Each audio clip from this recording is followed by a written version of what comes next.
And welcome to another edition of Shakespeare Reviews.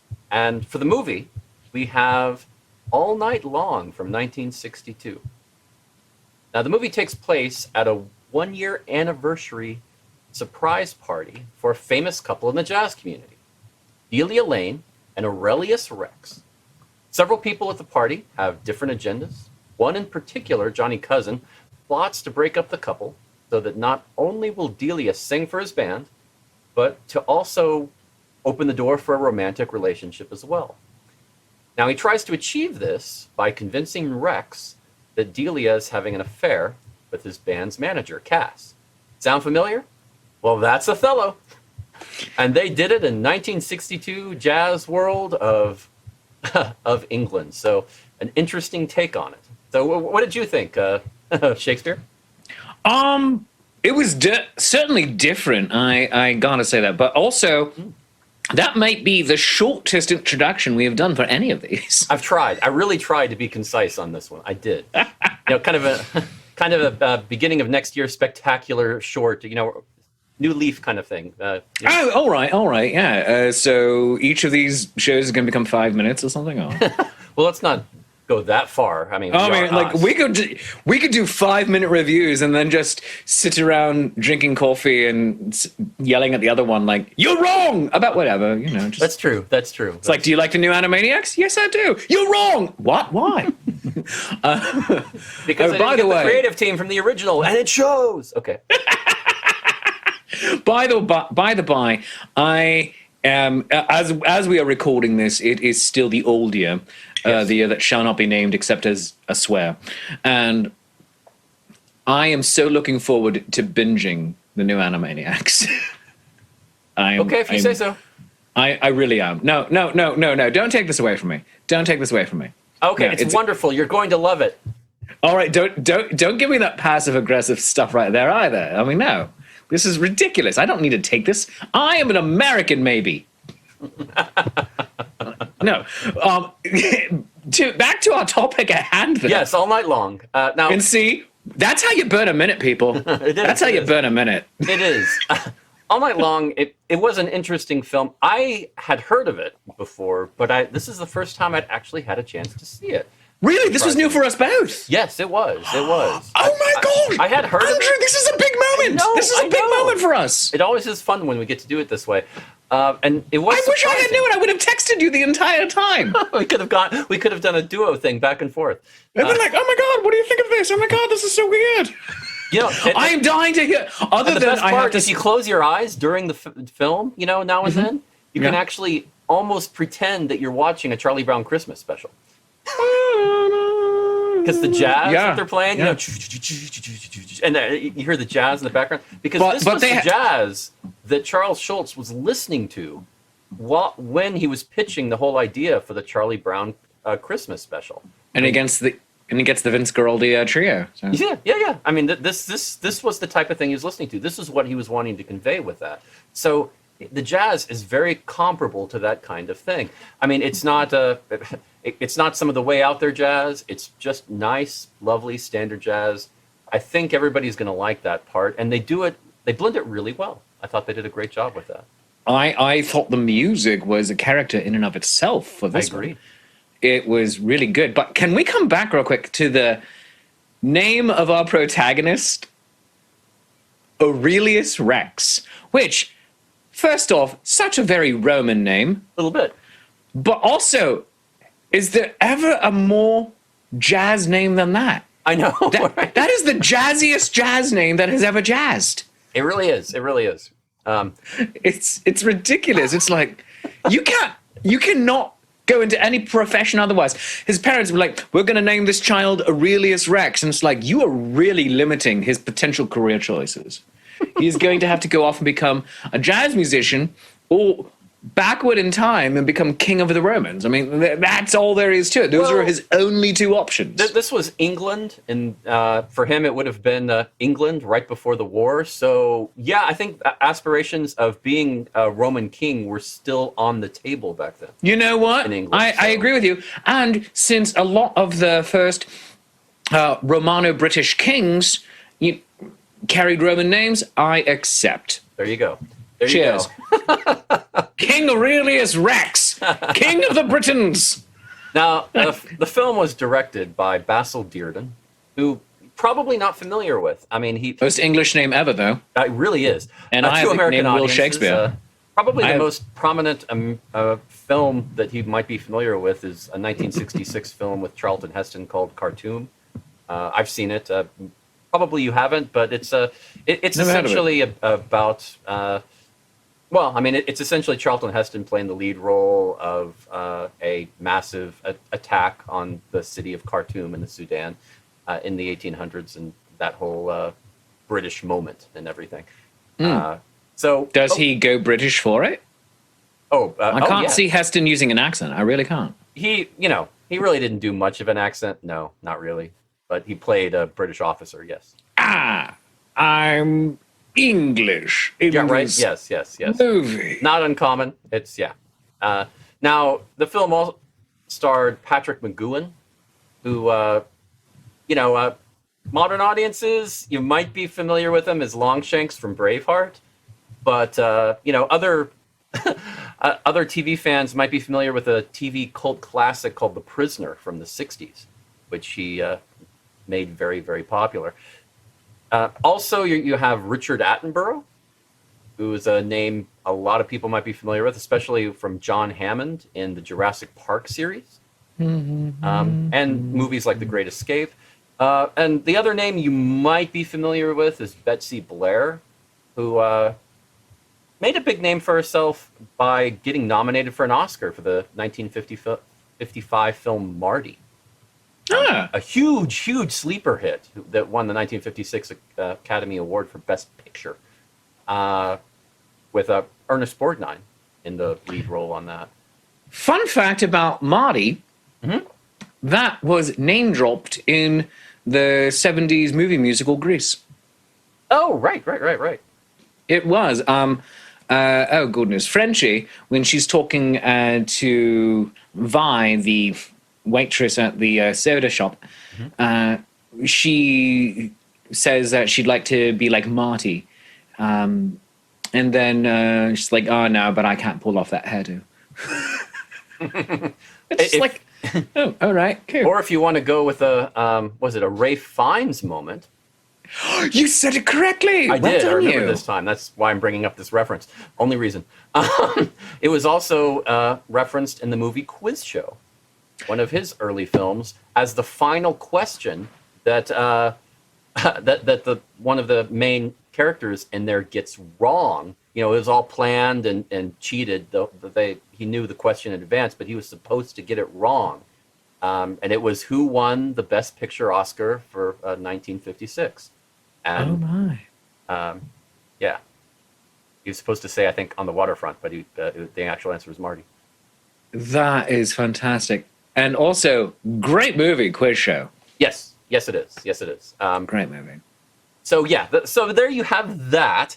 But yeah, Richard Attenborough and Betsy Blair, I mean, the rest of the cast, they were, pretty good, very competent, but didn't really go on to notable careers or anything. Well, most of the rest of them were just jazz musicians that were roped into making some this. of them, but I mean, the lead actors like Marty Stevens, who played Delia Lane, and Paul Harris, who played Aurelius Rex. No, they were. That was his first film, and he made a few more, but no, they were actors. Now they did bring in a lot of great jazz musicians who in England at the time, and some American jazz musicians who happened to be in England at the time.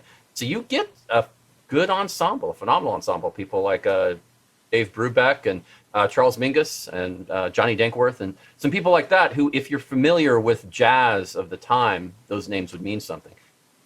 So really interesting film for music. Hollywood likes to do that about every decade or so.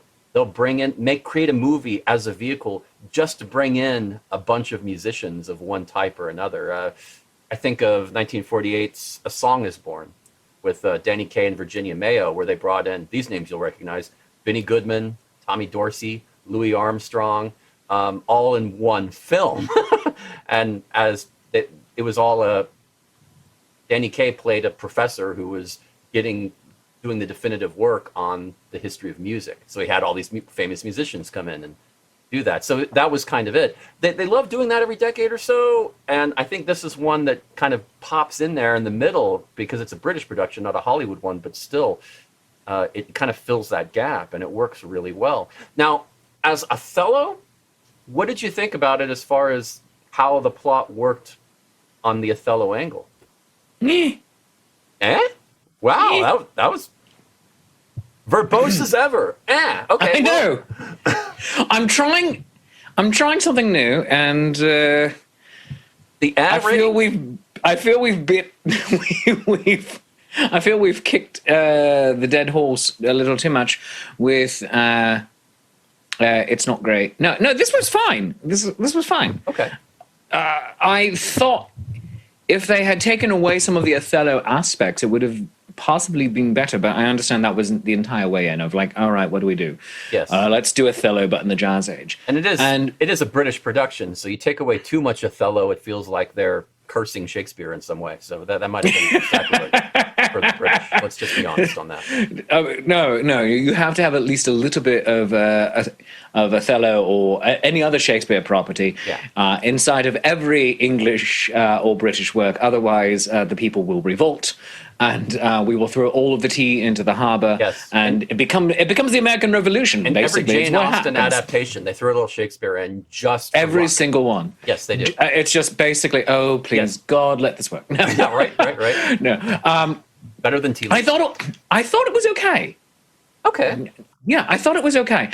I thought Patrick McGoohan, and quite specifically, his acting was superb. Yes, I agree thought with some of the character names that bring back that denote the Othello characters was good.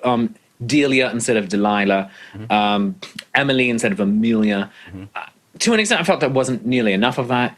Johnny Cousin, it's like ancient Iago. What? Yeah, that was they either went with it or they didn't. It was binary. And then of course Aurelius Rex gets the jazziest name that has ever jazzed. Right. Greatest. I kind of want to use that in a D&D campaign. I really do. You should. Totally should. That's inspiration comes from everywhere.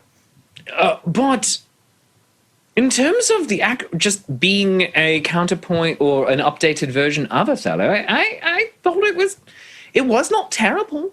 It just it was okay. Well, I mean, keeping in mind it was in the early '60s, so it's definitely a different type of movie atmosphere at the time.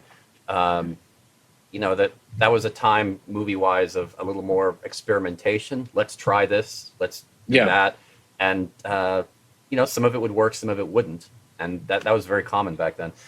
I don't know. I really, one thing that really struck me with this was the offhanded way they treated interracial relationship.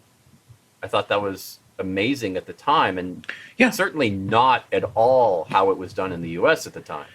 No, not at all. The big breakthrough movie there would have been Guess Who's Coming to Dinner, Spencer Tracy and Katharine Hepburn and Sidney Poitier, and that was 6 years after this. And they used comedy to try to bring that message home because they felt they couldn't get away with it with drama. They had two interracial relationships in there, and they didn't even treat it as an interracial relationship. It was just a relationship. They took race kind of out of the equation, which I thought was quite fascinating. Well, Britain is an interesting place because, how do I put this? We are a racist country. We kind of invented racism. So, and I apologize on behalf of the former British Empire to the entire rest of the world for having tried to colonize places that people already were. We're sorry. That being said, interracial relationships have they're very rarely taboo in the UK. We just kind of do it, I mean, racism still exists and will sadly exist for probably a good many years after we record this.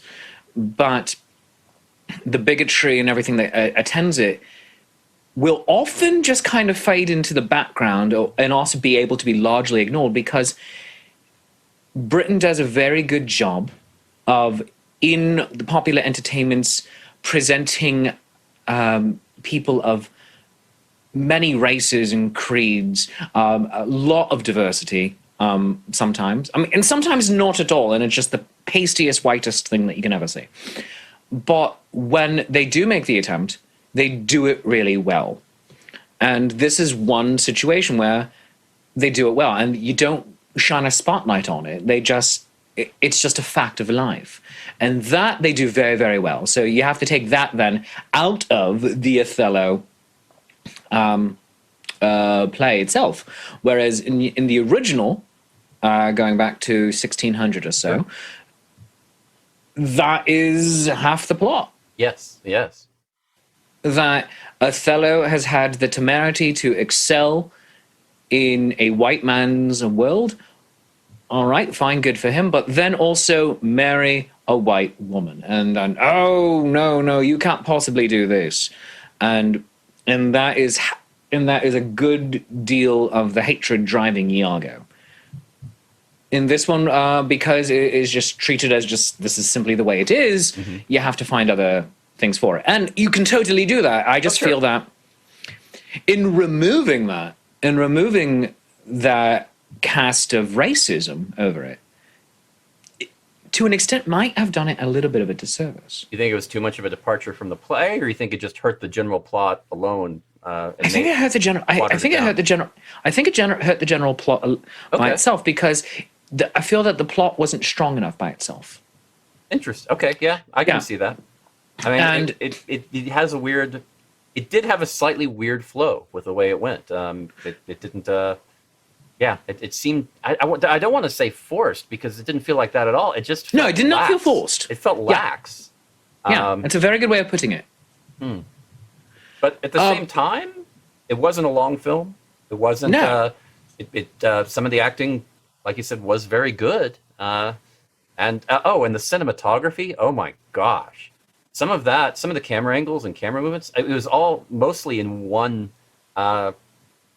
flat in England, and it's the way they moved the camera around that flat was just amazing at the time. I'll give them a lot of credit. That director a lot of credit for that. It was a very well-made movie. I just feel that it could have been written better, honestly. Okay.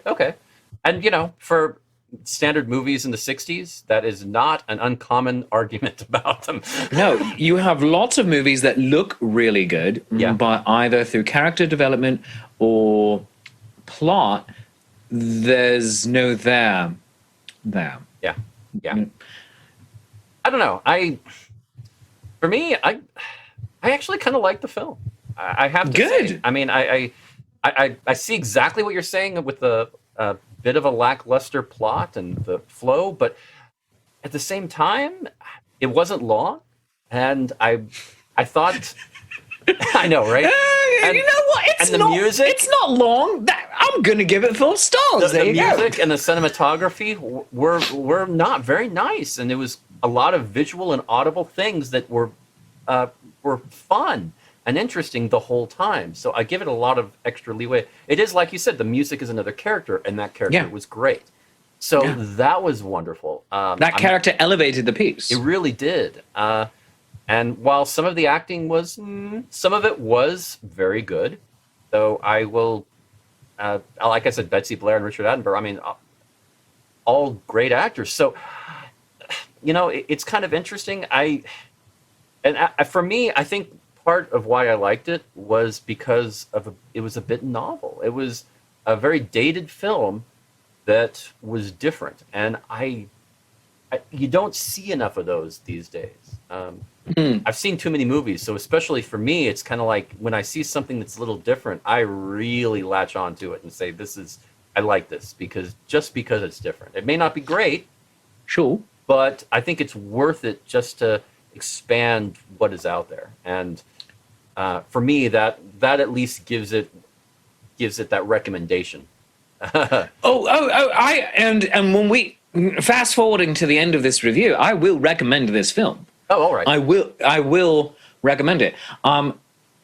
It is not the best version of Othello that we will review, but it is a worthy one.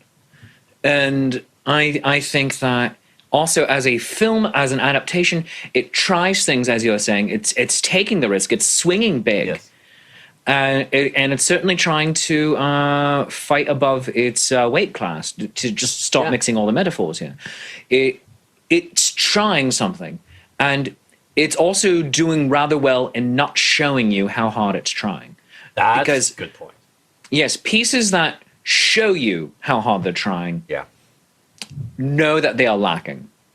And this one believed in itself, saying, you know what, we're going to take some big risks. And if it works, it works. And largely it does work. It's just the script was the part that was most lacking, I felt, in this. That going back to the idea of racism in Britain in the 60s, it's there. It's not nearly as much of a boiling point as in the United States. Because in Britain, we, like to talk things over. But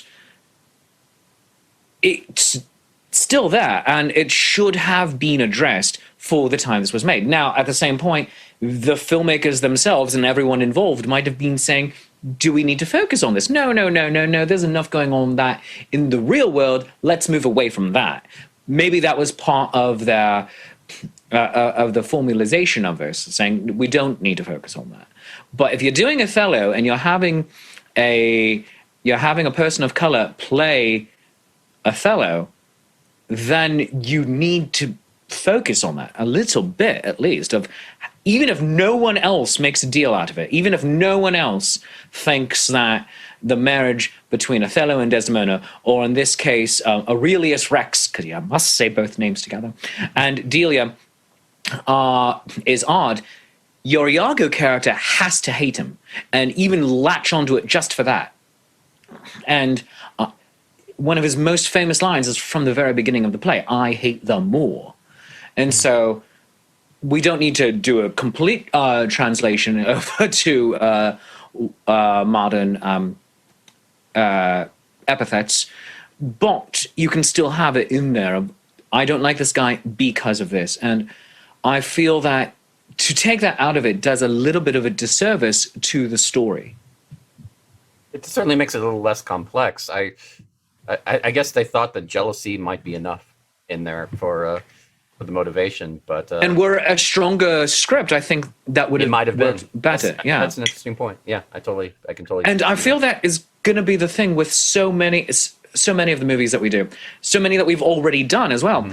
The script feels like an early draft, as opposed to a ready for filming version. And it's just like, no, just go back in and review it even just one more time. And I feel that so many things, to an extent, seem to get rushed into production. Now, I'm not saying this was the case here, because I do not know. All I do know is that it felt weak right now. Fair enough. Well, I think that we're about there. I'm going to give it a syncopated rhythm. Syncopated rhythm. Yep. And do that and say that it is, it's definitely worth, it's different enough where it can keep your attention a little bit. Certainly not a full, oh my God, you've got to see this. But, it's, if you're a jazz fan, even if you just like a Charlie Brown Christmas, I mean, you like some jazz in the background. This is a time period where a modern audience, they're not as familiar with some of the jazz musicians of this time. And it's not a bad way to spend an hour and a half to kind of be a little more familiar with that. I think it's nice. I think it's worth watching and listening to. So that's my rating. What do you got? Very good. I'm going to give it the full Aurelius Rex, honestly. Wow, the full Aurelius Rex? The full Aurelius Rex, because... Sounds like he's got his own play. We're going to make this happen. Aurelius Rex, we're going to make it happen. King of the jazz world. I like it. Wait, it's been done. It's called Up All Night. Now, all of the things that I have wrong with this aside, I feel that this movie is worth watching. I will recommend this to say this is one way you can take it. This is something different that was done. And not every Shakespeare adaptation needs to be the same. Yeah. And some people take that advice and then go insane with it, and we're going to see some of those. But this is, let's do something different and see what happens. And they believed in themselves enough. It wasn't, let's do something different and, ooh, you notice how much different we're being. It's not doing that at all. No. It's taking itself seriously as a movie, saying this is the story we are telling. It believes in itself. And some of its weaknesses might not also have been thought of by audiences in 1961. It might have, 1962. It might have been very well thought of. And on that, you're going to have to give me all the information in a minute of how much it did and all of the money and critical responses, etc. But I feel that this is worth it. I think this is worth a watch. It's good to expand your horizons with this one. And it does deserve the full title of Aurelius Rex. Fair enough. So how did it do financially? I believe it did all right. With British numbers, they're not quite as available as it is for Hollywood numbers online, so it was tough to track that down. It did look like it did a good job in England.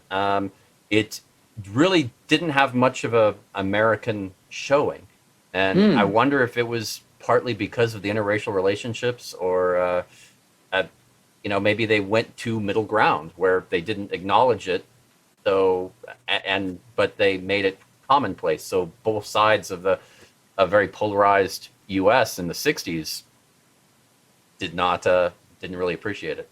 But I don't think it did very much in the U.S. But in England, it did a good job. It certainly was a success. I am happy to hear that. And sad that it didn't get much of a US play, but you know what? There's always video. So that's how it works. Some of those. I'm sure it made some rounds in the art house movie areas where people wanted to hear some jazz. Oh, sure, absolutely. That was popular. Oh goodness! So have we said all we can say about this? I think so. Go check it out. It's definitely worth looking at and listening to. So something to check out and have something different. Well, friends, if you've enjoyed watching this show half as much as we enjoy making them, we obviously enjoy it twice as much as you did, and that's called math. And that being the case, whatever you feel the show is worth, a 1, a 5, a 10, for a 50, Andrew McKee, the Irish Bard, will come and play some 1960s Vince Guaraldi-style jazz in your front drive. Throw it into our hat. And by hat, I mean go to coffee.com/Life's Affair, or become a Patreon of the arts at patreon.com/Life's Affair. Follow us on all the things, and you can follow me, your friendly neighborhood Shakespeare, on Facebook at Shakespeare Approves, Twitter at Shakespeare Approves, Instagram Shakespeare.approves, and you can also throw some money my way at patreon.com/Shakespeare. Now, Andrew McKee, the Irish Bard, who is out there playing our Yaz flute just like Ron Burgundy. Where can the people find you? You can find me at my Facebook page, facebook.com/The Irish Bard, my website, theirishbard.com, patreon.com/Irish Bard, and theirishbard.bandcamp.com for some of my music. Go do the things. Until then, friends, Aurelius Rex is watching over you. Hail Aurelius Rex.